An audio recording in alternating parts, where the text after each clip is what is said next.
오늘 동해와 남해, 제주 해상에서는 천둥 번개가 치겠습니다. 날씨 정보 전해드렸습니다. 강경화 외교장관과 고노 일본 외무상이 오늘 오후 중국 베이징에서 양자회담을 갖습니다. 양국의 입장차가 여전한 가운데 한일 갈등의 돌파구가 마련될 수 있을지 주목됩니다.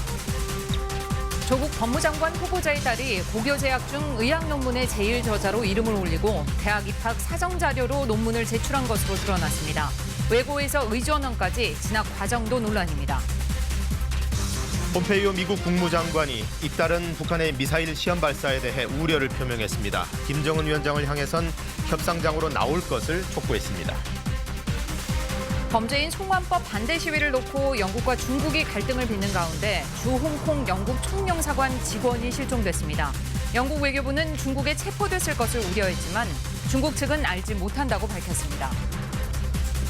네, 한일 갈등 이번 주가 분수령이 될 거라는 얘기는 미리 예고를 해드렸습니다만 그중에서도 오늘이 가장 중요한 날입니다. 강경화 외교장관과 일본의 고노 외무상이 3주 만에 다시 협상 테이블에 마주 앉습니다. 장소는 중국 베이징. 지금 현지에서 한중일 세 나라 외교장관 회의가 열리고 있는데 그 기간에 따로 시간을 내서 두 사람만 별도의 회동을 갖는 겁니다. 현지에서 최영은 특파원이 보도합니다. 강경화 외교부 장관과 고노 일본 외무상이 오늘 오후 다시 마주 앉습니다. 입장차만 확인하고 45분 만에 헤어졌던 방콕 회담 이후 3주 만입니다. 이번엔 30분 정도로 더 짧게 만날 것으로 알려졌습니다. 어제 양국의 국장급들이 미리 만났지만 전체적으로 입장차가 여전히 큰 것을 확인했다고 외교부 당국자가 전했습니다. 우리 측은 사흘 앞으로 다가온 군사정보 보호협정, 이른바 지소미아의 재연장 여부를 검토하겠다고 압박했지만 일본은 외교적 소통은 이어가도 수출 규제 관련 대화에는 응하지 않겠다는 입장인 것으로 전해졌습니다. 강경화 장관도 이번 회담이 쉽지 않을 것임을 예고했습니다. 상황이 굉장히 어렵다고 생각을 하고 말씀드렸듯이 우리의 입장을 적극 개진을 해야겠지만은 참 어렵다는 무거운 마음을 가지고 갑니다. 이 같은 한일 갈등 상황에 중국도 움직이고 있습니다. 왕이 중국 외교부장은 어제 오후 고노 일본 외무상, 강경화 장관과 각각 회담을 하고 세 나라의 협력을 강조하고 나섰습니다. 오늘 오전엔 한중일 3자 회동도 있습니다. 왕이 외교부장은 특히 강경화 장관에게 중국이 할 수 있는 일이 있다면 하겠다고 말한 것으로 전해졌습니다. 적극적으로 중재에 나서지 못하는 미국의 틈을 노려 중국이 한일 갈등 해결에 역할을 하려는 것이란 분석 등이 나오는 가운데 외교부 당국자는 우리는 중국의 중재 역할을 요청한 적 없다고 선을 그었습니다. 베이징에서 KBS 뉴스 최영은입니다. 네, 조국 법무장관 후보자, 이번에는 딸의 일형 문제로 논란이 뜨겁습니다. 고등학생 시절에 이미 대학 논문 제1저자로 이름을 올린 일이 있는데 그 논문의 책임 교수가 친구의 아버지였습니다. 말하자면 조 후보자의 딸은 이 친구 아버지 밑에서 2주 정도 인턴을 하고 고등학생으로서 대학 논문에 이름을 올린 겁니다. 이승종 기자입니다. 2009년 대한병리학회지에 실린 의학 논문. 단국대 의학연구소가 신생아의 유전자 차이를 분석한 건데 책임 저자가 A 교수입니다. 그런데 제1저자로 당시 고등학생이었던 조국 후보자 딸이 올라 있습니다. A 교수는 조 씨가 연구소에서 2주가량 인턴으로 일했는데 기여도가 높아 인턴십 확인증뿐 아니라 논문 저자로 등재했다고 말했습니다. 개인적인 사인을 한 게 얘한테 얼마나 도움이 될까? 나는 이제 좀 더 확실하게 도움을 주고 싶었던 거죠. 기여도가 높다고 제1저자로 등재될 수 있는 걸까? 연구저자 가이드라인은 학술적 개념과 계획, 분석 등에 상당한 공헌을 하고 논문을 작성하거나 중요한 내용을 수정하며 출간될 원고를 최종 승인하는 세 가지 조건을 만족해야 한다고 돼 있습니다. 요걸 다는 아니죠. 저는 그거에 대해서는 이제 규정 위반이라든지 무슨 부끄럽게 생각하는지 전혀 그러진 않아요. 전문가들은 이례적이라고 말합니다. 마무리하고 데이터를 해석해서 논문을 직접 써야지만 일저자의 자격을 주지. 직접 쓰지 않은 거는 일저자의 자격을 주는 예는 거의 없습니다. 그런데 책임저자인 A 교수 아들과 조 후보자 딸은 같은 반 친구였습니다. 아들 친구에게 특혜를 줬다는 의혹이 나옵니다. 논란이 일자 당국대는 연구 논문 확인이 미진했다며 연구윤리위원회를 열어 진상을 조사하겠다고 밝혔습니다. 조 후보자 딸은 논문 등재 이듬해인 2010년 고려대학교 수시 전형 과정에 이 논문을 제출했고 최종 합격했습니다. 조 후보자 측은 딸이 실험에 적극적으로 참여해 좋은 평가를 받았다며 이 과정에서 후보자나 후보자의 배우자가 관여한 바는 전혀 없다고 해명했습니다. KBS 뉴스 이승종입니다. 네, 조 후보자의 딸은 외고에서 명문대 그리고 의학전문대학원까지 거의 슈퍼 엘리트급 길을 걸어왔습니다. 일단 그 경로 자체가 일반적인 청년들과는 좀 다르고 특히 입학이나 전형 과정에서도 상당히 특별한 코스를 밟아서 더 논란이 되고 있습니다. 위법이나 부정은 없었다고 해도 평범한 청년들은 상당히 박탈감을 호소하고 있습니다. 정세배 기자입니다. 조 후보자의 딸은 2005년부터 2년간 미국에서 생활한 뒤 이듬해 외고에 진학했습니다. 조 씨가 지원한 건 글로벌 인재 특별 전형, 그중에서도 영어 능력 우수자 전형이었습니다. 해당 전형의 총점은 200점, 이 중 중학교 성적이 40점인데 기본 점수가 38점이어서 변별력이 없습니다. 나머지 130점은 영어 논술과 인터뷰인데 사실상 당락을 좌우했습니다. 갓 귀국한 조 씨에게 유리했을 것으로 보입니다. 그 뒤 2010년 수시 모집으로 고려대에 진학한 조 씨. 이번에는 세계 선도 인재 전형이었습니다.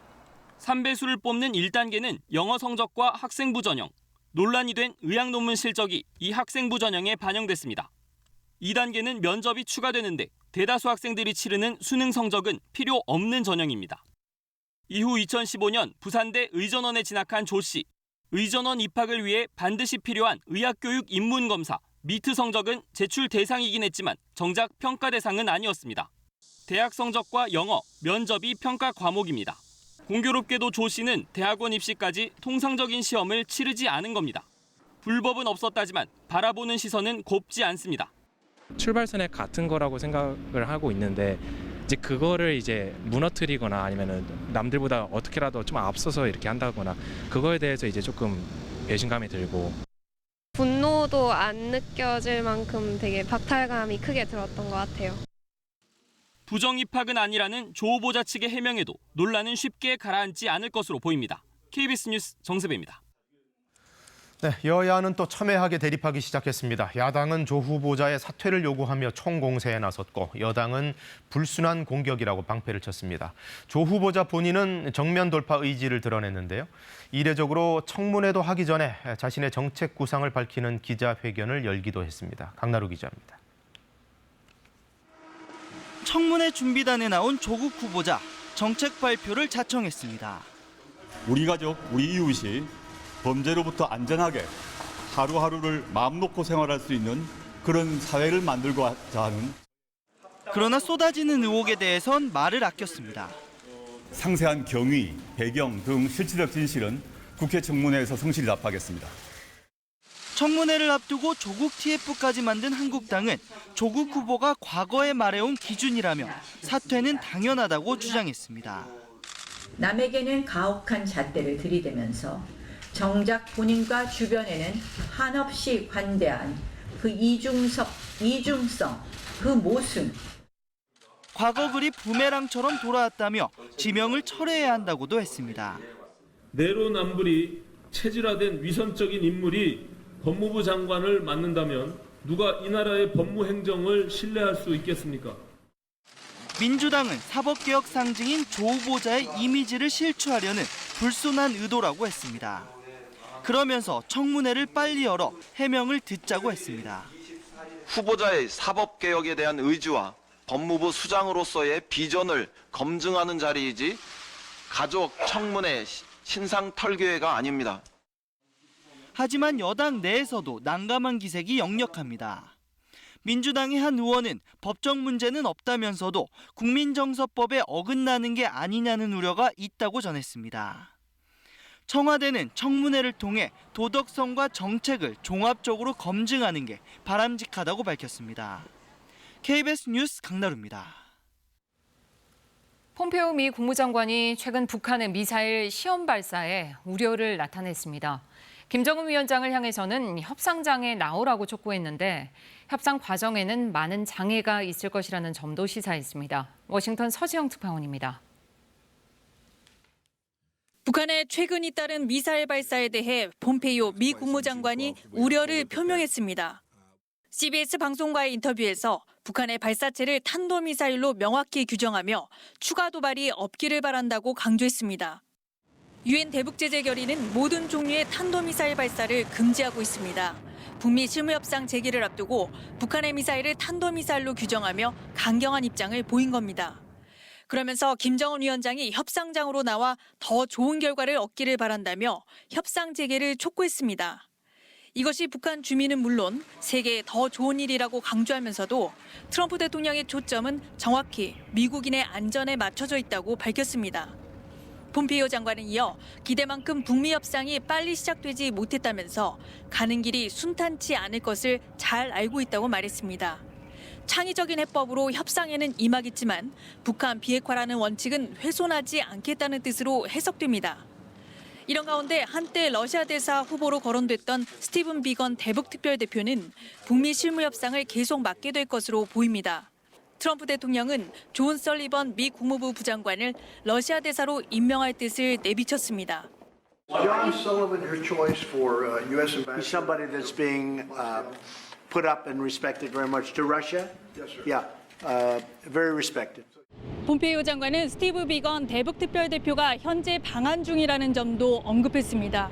한미 연합훈련이 끝났으니 이젠 대화할 때도 되지 않았느냐 분명한 메시지를 전달한 것으로 보입니다. 워싱턴에서 KBS 뉴스 서지영입니다. 네, 어제 오후부터 벌어진 사건 사고들 전해드리겠습니다. 어제 울산에서 한 60대 남성이 70대 식당 주인과 손님에게 흉기를 휘둘러 식당 주인이 숨졌습니다.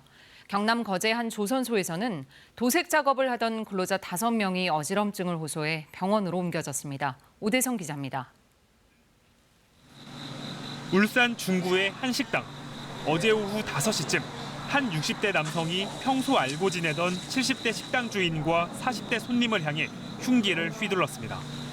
식당 주인은 병원 치료 중 숨졌고 60대 남성도 범행 후 자해를 시도했습니다. 경찰은 자신의 기초생활수급비를 식당 주인이 가로챈 걸로 의심해 범행한 걸로 보고 사건 경위를 조사하고 있습니다. 어제 오후 5시쯤 경남 거제 대우조선해양 옥포조선소 컨테이너선 내부에서 도색 작업을 하던 근로자 5명이 어지럼증을 호소했습니다. 이들은 병원으로 옮겨졌고 다른 작업자 20여 명도 심한 페인트 냄새를 맡고 긴급 대피했습니다. 2층짜리 주택에서 검은 연기와 함께 불길이 치솟습니다. 어젯밤 8시쯤 전북 전주의 한 주택에서 불이 나 집에 있던 50대 남성이 팔에 1도 화상을 입었습니다. 소방당국은 가스레인지 부근에서 불이 난 걸로 보고 있습니다.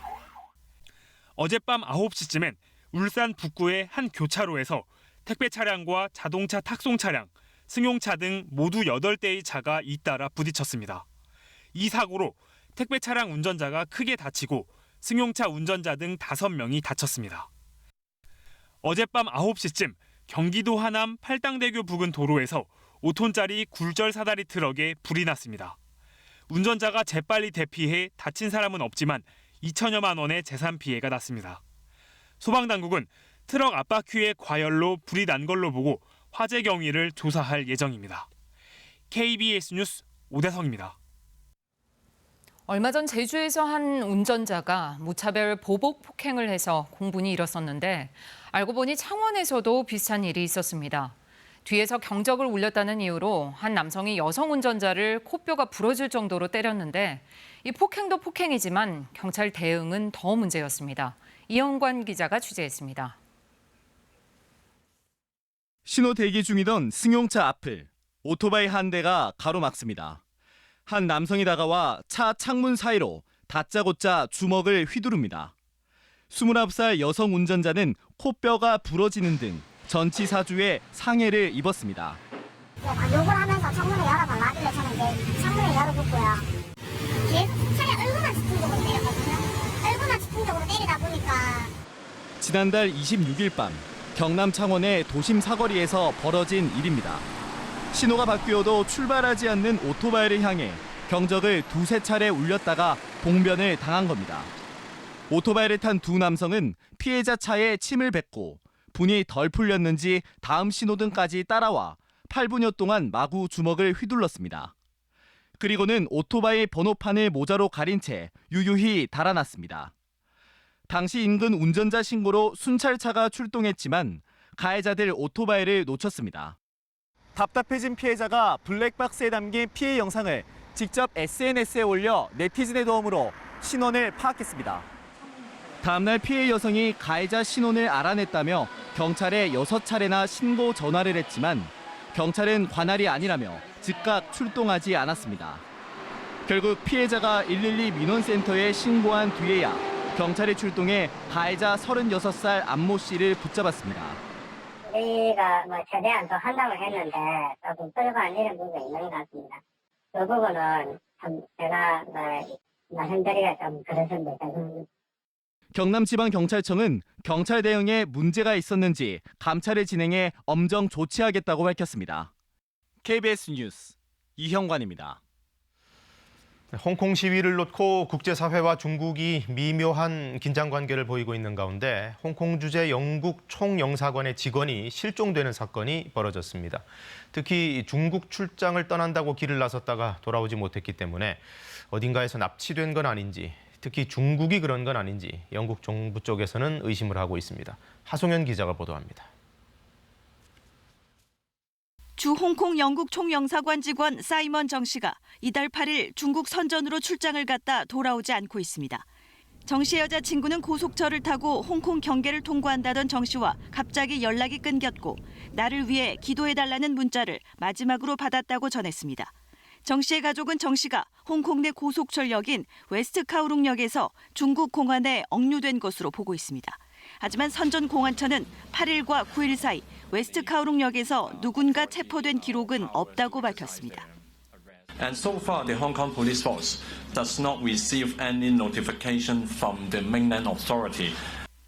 홍콩과 중국 본토를 잇고 있는 웨스트 카오룽역에서는 중국 법이 적용되며 중국 공안 등이 출입경 업무를 맡고 있습니다.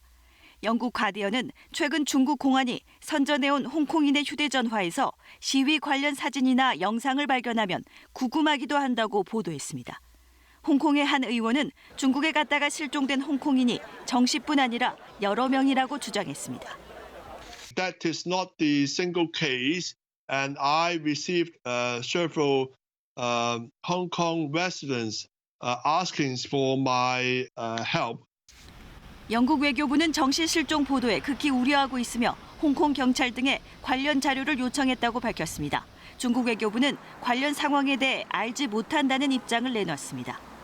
최근 홍콩에서 시위가 격화하자 영국 정부는 중국이 홍콩 반환 당시 약속한 일국 양제 원칙을 지키지 않는다고 비판했고 중국 정부는 내정 간섭이라며 강력 반발해왔습니다.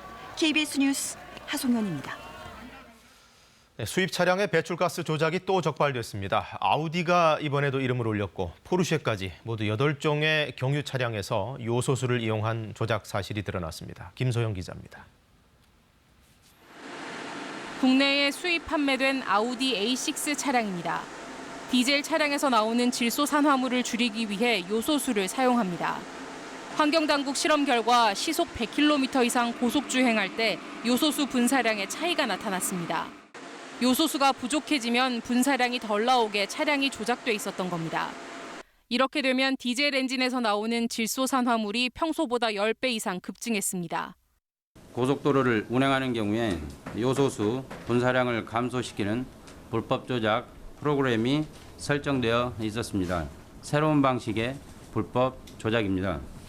이런 식으로 배출가스를 불법 조작한 차량은 아우디 A6와 A7, 포르쉐 카이엔, 폭스바겐 투아렉 등 8개 차종. 2015년 5월부터 2018년 1월까지 판매된 1,200여 대가 적발됐습니다. 요소수 충전 경고 등이 자주 발생하게 되면 소비자로서는 빈번하게 충전소를 찾아야 되기 때문에 불편을 제기할 수가 있고 이에 대한 방지책으로도 생각이 됩니다. 환경부는 적발된 차량에 대해 인증을 취소하고 아우디에 79억 원, 포르쉐에 40억 정도의 과징금을 물릴 방침입니다. 형사 고발 조치도 예정돼 있습니다. 또 지난해 독일 정부의 조사를 토대로 벤츠도 비슷한 방식으로 배출가스를 조작했을 가능성이 있다고 보고 조사를 진행 중입니다. 벤츠에 대한 조사 결과는 올해 안에 공개됩니다. KBS 뉴스 김소영입니다. 미국과 이란 간 갈등이 심해지면서 미국은 해법으로 호르무즈 해협을 여러 나라가 함께 지키는 연합체를 만들자고 주장해왔습니다. 우리도 그래서 미국을 도와서 파병을 해야 한다 아니다 논쟁이 일었는데 이 구상을 추진하고 있는 브라이언 훅 이란 정책 특별대표를 KBS 취재진이 단독으로 만났습니다. 뉴욕 김철우 특파원입니다. 세계 석유 물동량의 4분의 1이 호르무즈 해협 등을 통해 운송된다. 미 국무부 브라이언 훅 이란 정책 특별대표는 KBS 취재진에게 이같이 말하며 안정적 석유 시장 확보를 위해 해협 안전을 지킬 연합체 구성이 필요하다고 강조했습니다. If you have a number of threats to freedom of navigation and to freedom of shipping in the Strait of Hormuz and in the Bab el-Mandeb, it could increase energy prices. 브라이언 훅 특별대표는 연합체 참여가 반드시 군 파병을 말하는 것은 아니라고 말했습니다. 해상 장비나 항공 장비 그리고 관련 인력을 지원하는 것도 참여 방법이 될 수 있다는 겁니다. What we're asking for are maritime assets, and we're asking for aviation assets, which can increase awareness of threats. 그는 호르무즈 호위 연합체에 참여하는 국가는 상선 안전과 항해의 자유를 막는 특정 위협에 대한 미국의 정보를 받을 수 있다고 말했습니다. Receive American intelligence on specific threats to freedom of navigation, and they also get to take advantage of America's command and control capabilities. 연합체 참여는 각국이 자발적으로 결정을 내려야 한다면서 영국과 바레인이 최근 동참 의사를 발표했다고 전했습니다. 브라이언 훅 특별대표는 호르무즈 해협을 지나는 원유 대부분이 아시아로 향한다면서 자국의 안보 이익을 지키기 위해 한국 등 아시아 국가들의 연합체 참여를 촉구했습니다. 뉴욕에서 KBS 뉴스 김철우입니다. 최근 아르바이트생 다리가 절단되는 사고가 났던 대구 이월드가 지난달 대구시로부터 고용친화 대표 기업으로 선정된 사실이 확인됐습니다. 정규직 직원은 줄이고 비정규직은 2배나 늘렸는데 대체 어떤 점이 고용 친화적이라는 것인지 의문입니다. 이종영 기자가 취재했습니다. 아르바이트생 다리 절단 사고가 난 이 놀이기구는 최고 시속이 70km가 넘습니다. 사고를 당한 아르바이트생은 자체 교육과 법정 교육 4시간만 이수하고 입사 일주일 만에 곧바로 열차 운행 업무에 투입됐습니다. 이렇게 이 놀이공원에는 35명의 아르바이트생이 모두 32대의 놀이기구를 혼자서 운행해왔습니다. 그러면서도 비용 절감을 위해 정규직을 계속 줄여왔고 비정규직을 크게 늘렸습니다. 지난해 말 이월드의 정규직 직원은 1년 전에 비해 줄어든 반면 비정규직은 88명으로 2배나 늘었습니다. 대부분 아르바이트 직원이었습니다. 그런 이벤트 등에 따라서 약간 그 비정규직, 그러니까 그 기간제 근로자분들의 좀 증감이 있긴 했었지만은 이는 저희가 의식적으로 뭐 일을 하거나 정책적으로 비정규직을 늘리려고 했던 것은 아니고. 고용의 질이 계속 악화됐지만 대구시는 최근 이 놀이공원을 고용친화 대표 기업으로 선정하고 포상금까지 주기로 했습니다. 고용인원 증감에만 몰두해 비정규직 실태를 제대로 조사하지 않았습니다. 약간 미비한 점이 나타났습니다. 향후 비정규직이 높은 기업에 대해서는 고용친화 대표기업 선정에 배제될 수 있도록. 시민단체는 주목구구식 엉터리 조사라고 비판했습니다. 비정규직 비율이 높고 오히려 증가하고 있는 어떤 그런 기업을 고용친화 대표 기업으로 선정했다라는 얘기는 어떤 점에서 보면 우리가 고용친화라는 말을 이 단어 개념조차도 좀 왜곡시키는 어떤. 청년들의 눈높이에 맞춘 양질의 일자리 기업을 발굴하겠다는 취지의 고용친화 대표 기업. 정작 현장 상황을 제대로 반영하지 못한다는 지적이 나오고 있습니다. KBS 뉴스 이종영입니다. 오늘은 충청과 남부지방을 중심으로 비가 내리겠습니다. 이 지역에 계신 분들은 우산 챙겨 나오셔야겠는데요. 현재는 제주도와 남해안을 중심으로 약하게 비가 내리고 있습니다. 오후에는 그 밖에 남부지방과 충청으로도 비가 확대될 것으로 보이고요. 낮 동안 경기 북부와 강원 영서 지역에도 비가 살짝 지나겠습니다. 그 밖에 서울을 비롯한 수도권과 강원 영서 지역에는 오늘 빗방울만 떨어지다가 내일 새벽부터 비가 내릴 것으로 예상이 됩니다. 내일까지 남부지방을 중심으로 많은 비가 예상됩니다. 제주도와 호남 지역, 경남과 경북 남부지방으로는 50에서 100mm의 비가 예상되고요. 충청 남부와 경북 북부 지역으로는 10에서 60mm, 그 밖의 지역은 5에서 10mm의 비가 내리겠습니다. 오늘은 전국이 흐리겠고 산발적으로 비가 내리겠습니다. 공기는 깨끗할 것으로 보입니다. 현재 기온은 서울이 24.5도, 대구 25도로 어제 같은 시각보다 기온이 조금 낮습니다. 한낮에는 서울이 30도, 원주 30도, 안동과 대전, 대구가 32도가 예상되고요. 충남과 호남 지역으로는 여전히 폭염주의보가 이어지고 있는 가운데 오늘 이 지역에서는 후텁지근한 날씨가 이어지겠습니다. 바다의 물결은 제주 해상에서 최고 2.5m로 약간 높게 일겠습니다. 날씨 정보 전해드렸습니다. 네, 국회의원들의 재산 내역이 공개되는 걸 보면 뭘 해서 저렇게 많이 벌었나 하는 궁금증이 들기도 하는데 그나마 그것도 시세대로 다 신고한 게 아니라고 합니다. 부동산의 경우 시세의 절반 정도로들 신고했던 것으로 조사됐습니다. 경실련 자료인데요. 박진수 기자가 전해드립니다. 더불어민주당 박정 의원이 소유한 지하 5층, 지상 11층짜리 건물입니다. 2014년 383억 원을 주고 사들인 뒤 이후 거래가 없어서 재산 신고 때 공시지가로 신고했습니다. 하지만 현재 시세와는 큰 차이가 납니다. 박정 의원 소유의 건물입니다. 350억여 원으로 신고되어 있지만 실제 시세는 600억 원이 넘는 것으로 알려졌습니다.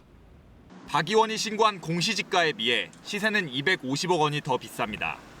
저기 있는 건물 거기가 평당 자정 면적으로 1000만 원이거든요. 경실련은 이렇게 국회의원들이 신고한 재산가액이 시세의 절반 정도에 불과한 것으로 조사됐다고 밝혔습니다. 올해 기준 부동산 재산이 가장 많은 국회의원 29명을 대상으로 조사한 결과입니다. 경실련은 특히 현행법상 고위공직자의 재산 신고는 감정평가액이나 실거래가 중 높은 금액으로 신고해야 함에도 이를 지키지 않고 있다고 비판했습니다. 실거래가나 공시지가 둘 중에 더 높은 금액으로 이제 신고하도록 돼 있는데 이제 실거래가로 신고한 국회의원은 한 명도 없었습니다. 경실련은 이번 조사 대상 국회의원들의 재산 변동 내역에 대한 소명이 필요하고 재산 신고를 실거래가로 하도록 법령이 바뀌어야 한다고 강조했습니다. KBS 뉴스 박진수입니다. 대한체육회가 도쿄올림픽을 3주 정도 앞두고 미리 현지에 우리 선수단 훈련 캠프를 차리려는 것으로 알려졌습니다. 지금 세계 주요 올림픽 참가국들이 일제히 일본 방사능에 대한 우려를 표명하고 있는데 우리만 너무 성급한 것 아니냐 하는 논란도 있습니다. 정유진 기자입니다. 바람 방향이 바뀔 때마다 방사능 측정기에 경고음이 울리는 곳. 도쿄올림픽 성화 출발지인 후쿠시마 인근 제이빌리지입니다. 福島の皆さんと共にですね、復興五輪の開幕を、そして、復興が進んでいる福島の姿を世界に発信をしたいと。 홍보용으로 후쿠시마 농산물을 선수단에 공급하려 한다는 소식까지 전해지며 도쿄올림픽에 대한 방사능 불안은 더 커진 상황. 그런데 대한체육회가 올림픽 3주 전부터 폐막까지 40일 동안 도쿄 현지에 선수단 훈련 캠프를 운영할 계획인 것으로 확인됐습니다. 도쿄올림픽에 출전할 가능성이 높다고 보는 15개 종목 선수들을 대상으로 도쿄와 지바현 근처의 체육시설에서 훈련을 진행한다는 겁니다. 이럴 경우 선수단 급식도 문제입니다.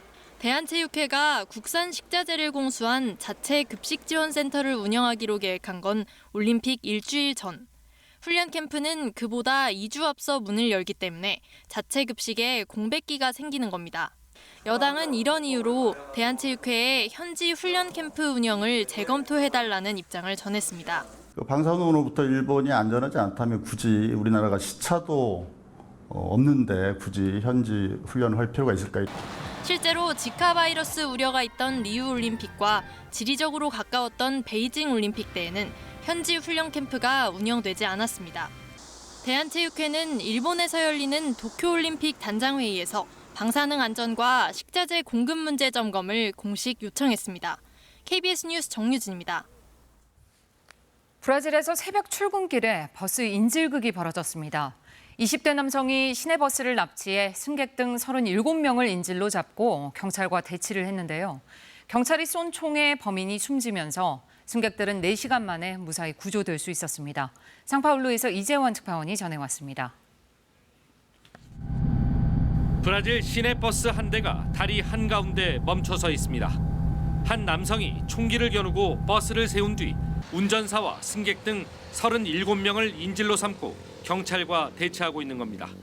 현지 시간 20일 새벽 5시 30분 리우데자네이루시와 인근 니테로이시를 잇는 다리 위에서 일어났습니다.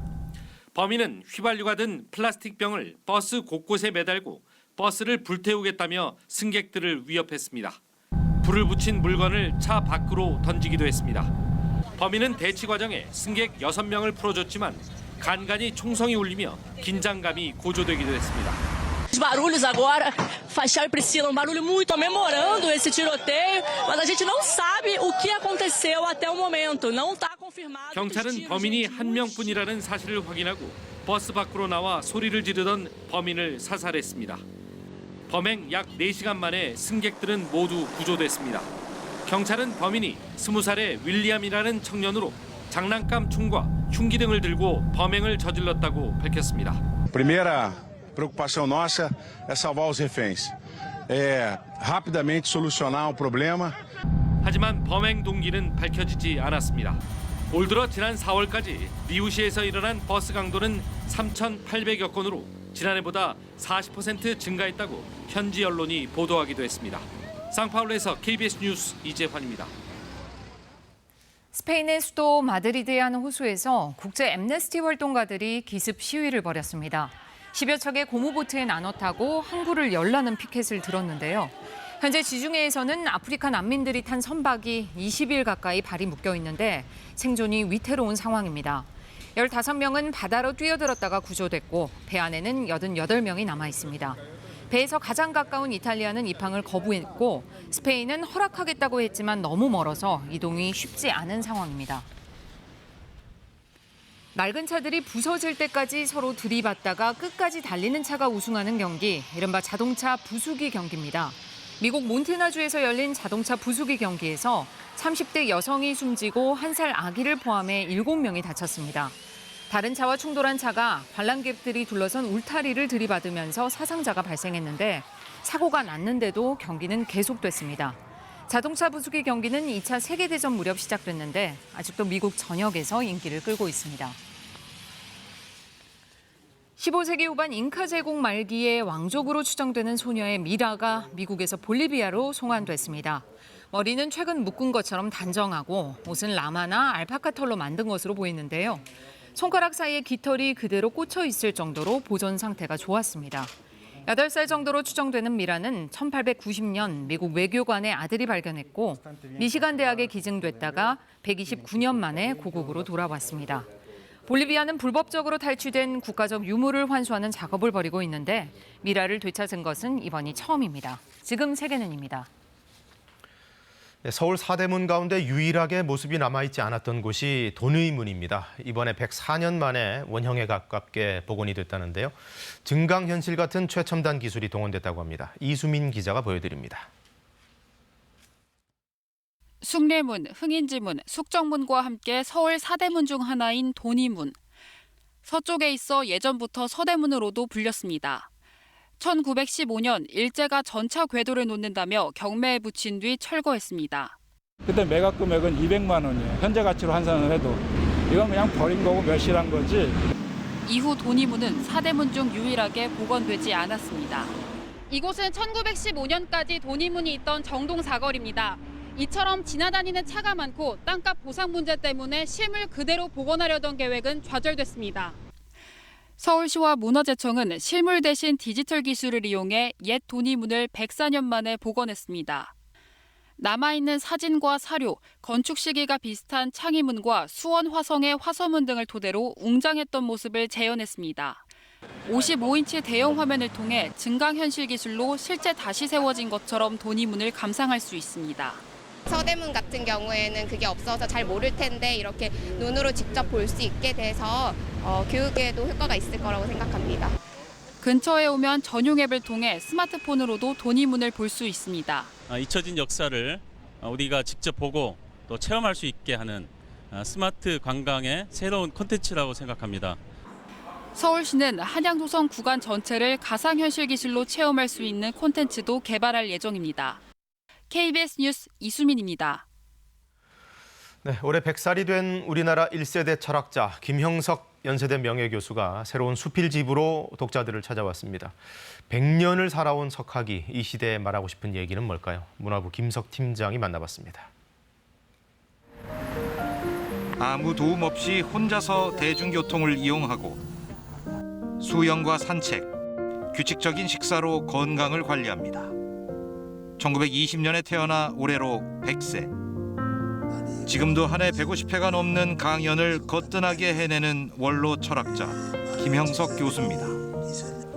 젊은 세대를 위해 쓴 새 수필집 출간을 기념하는 자리. 일제 강점기이던 중학생 시절 같은 반 친구 윤동주 시인과 함께 신사참배를 거부했던 기억으로 말문을 열었습니다. 자퇴하고서 학교를 그만둔 친구가 나하고 윤동주 시인하고 둘이밖에 없어요. 그러면서 외세에 빼앗긴 조국의 현실을 차츰 깨닫게 됐다고 합니다. 강제로 학교를 1년 쉬는 동안 수많은 책을 읽어나갔고 그때 독서가 철학자의 길로 들어서는 밑거름이 됐다고 회고했습니다. 사람은 이게 불행한 경험을 겪는 것이 절대로 난 손해 아니랄 거예요. 100년을 살아오면서 젊은 세대에게 꼭 들려주고 싶었던 깨달음의 이야기들을 수필집 2권에 담았습니다. 자신이 살았던 시대보다는 그래도 희망이 있다며 닥쳐오는 시련에 당당히 맞서라고 조언합니다. 사회가 좀 어렵고 힘들더라도 내가 이 사회에 무엇을 줄 수 있고 또 이 사회를 바꿀 수 있는가 하는 용기를 좀 가졌으면 좋겠어요. KBS 뉴스 김석입니다.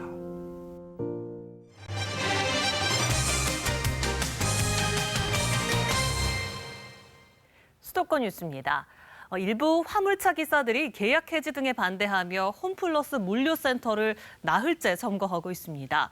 이로 인해 전국 80여 개 홈플러스 매장에서 상품 공급에 차질이 빚어지고 있습니다. 박효인 기자의 보도입니다. 서울의 한 홈플러스 매장. 바나나가 가득 쌓여 있어야 할 자리가 텅 비었습니다. 다른 과일 매대도 마찬가지. 파프리카도 듬성듬성. 호박과 오이 등 신선 채소류도 몇 개 남지 않았습니다. 파프리카도 지금 이렇게 끄트머리 물건 같고, 그리고 저거 사러 왔어요. 양상추가 없네요. 양상추도 없고. 일부 화물차 기사들의 농성으로 물류센터가 점거되면서 상품 수급에 차질을 빚은 겁니다. 한국노총 소속 화물기사 60여 명은 민주노총 화물연대의 지시를 받은 물류업체가 지회장을 일방적으로 계약 해지했다고 주장하며 경기 서안성 물류센터를 점거했습니다. 아무런 법적 조치나 이런 것도 없고 회사에서는 지금 부당하게 사람을 잘라내려고 하는데 우리가 여기서 더 이상 뭘 어떻게 해야겠냐, 그냥 죽기 살기로 싸우자라고 해서 그날 저녁에 출구를 막으신 거예요. 농성단은 당초 물류센터 진출입로 양쪽을 모두 막고 있었지만 이 중 한 개 차로의 점거를 풀어 일부 정상화했습니다. 입구 라인은 완전히 막혀 있는 상태라서 이후에는 물류센터가 정상적인 구동을 할 수 없는 상황입니다. 홈플러스는 전국 80여 개 지점에서 상품 공급에 차질을 빚고 있다며 손해액이 하루 40억 원씩에 달할 것으로 추산했습니다. 홈플러스는 납품업체들이 지역 거점 점포로 물품을 직접 운송한 뒤 다시 이를 주변 점포로 배분하는 식으로 대응하고 있다고 밝혔습니다. KBS 뉴스 박효인입니다. 충남 공주시 의회 한 의원이 예산안 처리 문제로 회의장에서 유리를 깨 난동을 부린 소식 어제 전해드렸는데요. 해당 시의원은 이튿날에도 의회에서 또다시 자해 소동까지 벌인 것으로 확인돼 비판이 커지고 있습니다. 이정은 기자가 취재했습니다. 자신이 삭감한 예산을 부활시키려 한다며 유리 조각을 들고 동료 의원들을 겁박한 자유한국당 소속 이모 공주시 의원. 이튿날에도 본회의장에서 예산안 처리 문제를 놓고 재차 항의했습니다. 잘못 쓴 것이 증거와 근거가 있는데도 불구하고 예산 심의를 해줘서 잘된다? 공주 시민이 뭐라고 하겠습니까? 자리로 돌아온 뒤엔 돌연 가위를 꺼내 항암 치료를 위해 자신의 몸에 부착한 의료용 튜브를 잘라냅니다. 의회 본회의장에서 사실상 자해 소동을 벌인 겁니다. 이 의원의 이딴 폭력적인 돌발 행동에 방청객들과 공무원 등은 큰 충격을 받았습니다. 당황스럽고 갑작스럽게 진행되는 일이라 누구 하나 어떻게 제지할 수 있는 시간적 여유도 없었고. 여기에 이 의원이 앞서 민선 4기 때도 공주시 공무원을 폭행해 의원직에서 자진 사퇴했던 것까지 다시 불거지면서 자질론이 확산되는 분위기입니다. 좀 부끄러운 일이죠. 공주 시민으로서 좀 좋은 모습을 보여드려야 되는데. 이와 관련해 공주시 의회는 지역사회에 충격과 무리를 일으켜 죄송하다며 의장 명의의 사과문을 발표했고 민주당은 공천 책임을 거론하며 한국당의 사과와 해당 의원의 사퇴를 요구했습니다. 이 의원이 소속된 자유한국당 충남도당은 진위를 따진 뒤 당원 당규에 따라 처리할 방침이라고 밝혔습니다. KBS 뉴스 이정훈입니다. 펜션 물놀이 시설에서 어린이가 튜브가 낀 통로에 갇혀 의식불명에 빠진 사고 역시 어제 전해드렸는데요. 다른 펜션의 물놀이 시설 불법 영업 실태도 심각한 것으로 확인됐지만 정작 지자체는 이런 실태조차 파악하지 못하고 있습니다. 김호 기자가 취재했습니다. 수영장을 갖춰 가족 단위 이용객이 많이 찾는 전남 담양의 한 펜션. 아이들에게 인기가 많은 물놀이 시설인 원통형 미끄럼틀이 설치돼 있습니다. 하지만 안전요원도 배치되지 않았고 시설 역시 무단으로 설치된 불법 시설물입니다. 관광진흥법상 물놀이 시설 설치와 영업에 필요한 허가나 신고 절차를 거치지 않은 겁니다. 이 펜션은 2015년에도 불법으로 물놀이 시설을 설치했다가 적발됐지만 올 여름 휴가철을 맞아 다시 설치했습니다. 손님들을 위해서 일단 편의 시설을 해놓은 거거든요. 보트 슬라이드가 그렇게 길지 않고 좀 짧아요. 그리고 구명조끼라든가 저희는 안전에 관한 거 현수막이라든가 그런 거 다 붙여놨거든요. 취재가 시작되자 업주는 부랴부랴 철거에 나섰고 지자체도 뒤늦게 불법 설치 사실을 확인했습니다. 네, 이번 경우 같은 경우는 좀 등록을 하지 않고 좀 시설을 운영한 것 같아요. 그래서 저희가 폐쇄 조치하고 철거하도록 하겠습니다. 전남 영광의 또 다른 펜션에 있는 물놀이 시설도 불법이었습니다. 이곳 역시 안전요원도 없었는데 취재가 시작되자 철거에 들어갔습니다. 펜션 운영 관련해서는 군청에서 매년 한 번씩 하는데 수영장 관련해서는 따로 진입해서 정부와 지자체는 여름 휴가철을 앞두고 지난달 펜션 등 농어촌 민박 전수조사와 합동점검을 실시했습니다. 전수조사에서 드러나지 않은 펜션의 물놀이 시설 불법 영업이 잇따라 확인되면서 부실점검 논란이 일고 있습니다. KBS 뉴스 김호입니다. 설리거 푸른빛이 도는 제주 풋귤은 건강에 좋은 성분이 많아 그동안 차나 음료 등으로 소비되었습니다. 그런데 최근 피부 노화 방지와 보습에도 탁월하다는 임상 연구 결과가 나와 주목을 끌고 있습니다. 박천수 기자가 이 소식 전해드립니다. 완전히 익지 않아 푸른빛이 도는 풋귤. 항산화 물질인 폴리페놀 등 기능성 성분이 잘 익은 귤보다 2배가량 많아 차와 음료 등 다양한 식품 소재로 소비돼 왔습니다. 이런 풋귤이 피부 보습과 주름 개선에도 탁월한 것으로 나타났습니다. 농촌진흥청 감귤연구소와 제주대학교가 20대에서 50대 여성 50여 명에게 한 달 동안 풋귤 추출물을 원료로 한 화장품을 하루 2번씩 바르게 했더니 피부 보습 지수가 18% 늘었고 눈가주름과 이마주름은 최대 10%나 줄었습니다.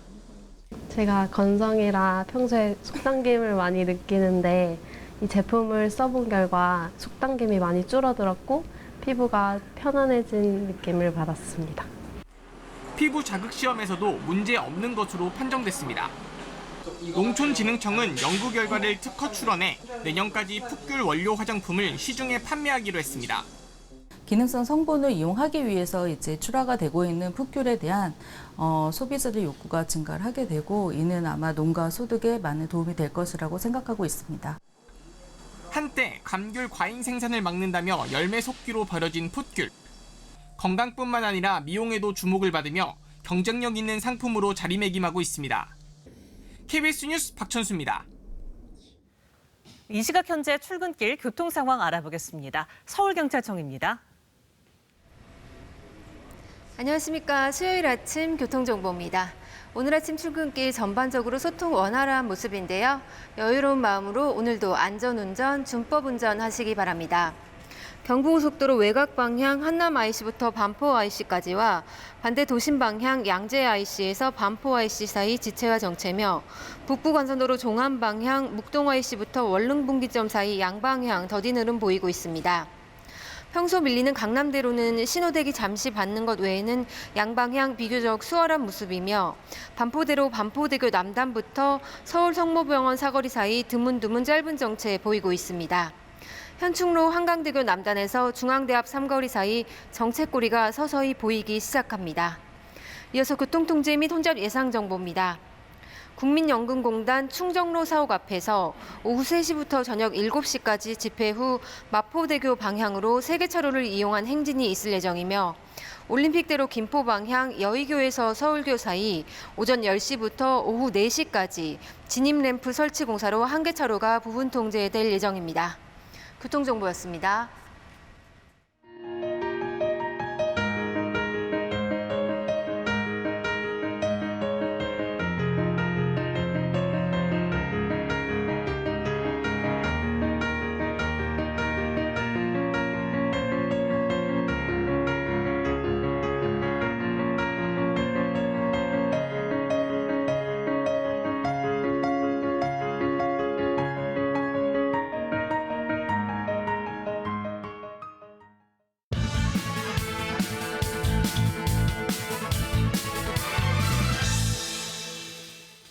고위험 파생 금융상품 손실 문제를 둘러싼 파장이 커지고 있습니다.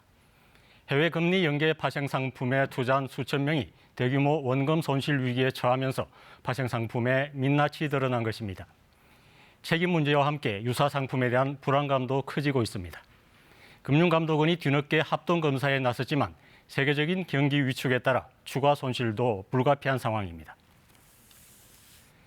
금융당국의 조사 결과 금리 연계 파생 결합 상품의 잔액은 8,200여억 원에 이릅니다.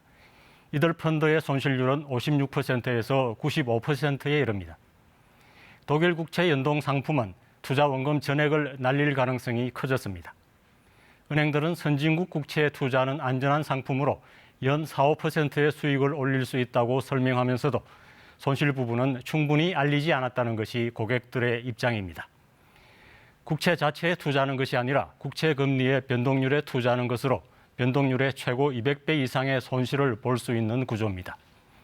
금리가 기준치 이상일 때는 최고 5% 수익만 가능하지만 기준치 이하로는 0.5%포인트만 내려가도 100% 전액을 잃게 되는 것입니다. 이뿐 아니라 주가지수나 원유 등에 연계한 다양한 파생 금융 상품이 하루에도 수십 건씩 쏟아져 나오고 있습니다. 금융시장의 변동성이 커지면서 장외 파생 상품 거래액도 사상 최고 수준입니다. 지난해 국내 장외 파생 상품 거래 규모는 1경 6천여조 원으로 전년 대비 17% 늘었습니다. 우리나라 1년 예산의 30배가 넘는 규모입니다.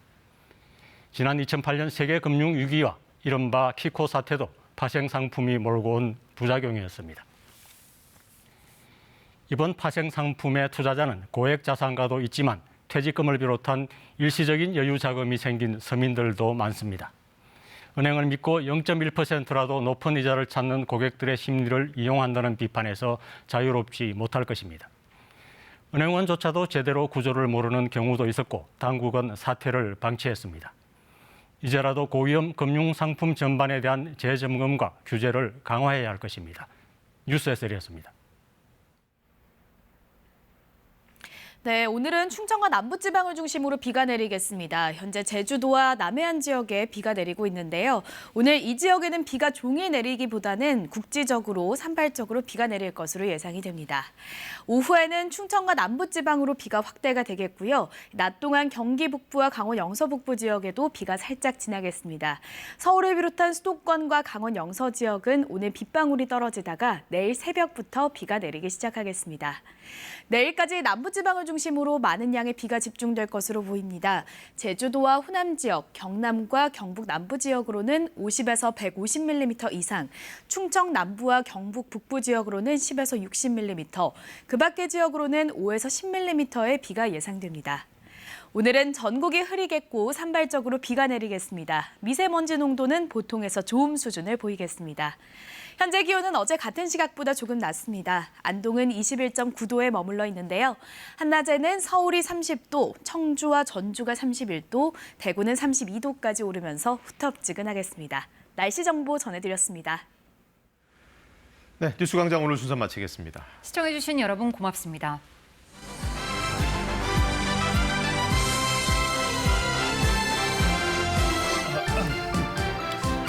안녕하십니까. 친구들, 화제 그 영상 내가 구했습니다.